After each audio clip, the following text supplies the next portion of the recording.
This is going to be a video tutorial on how to change your primary mouse button in Parrot Security. Let me jump over to my desktop here.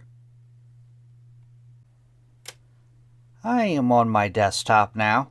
To change your primary mouse button, the first thing you want to do is open up the Control Center. I'm going to go up to the upper left-hand corner, up to the little System tab. I'm going to click on System.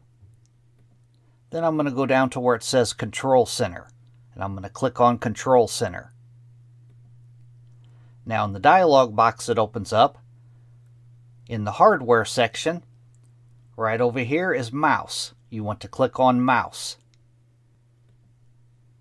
And in this dialog box that opens up, the very top thing, mouse orientation. You want, by default, it's probably set to right-handed, but to change your primary mouse button to the other side, click on left-handed. And vice versa. If you want right-handed mode, choose the top one. That is how to change your primary mouse button in Parrot Security. Thanks for watching.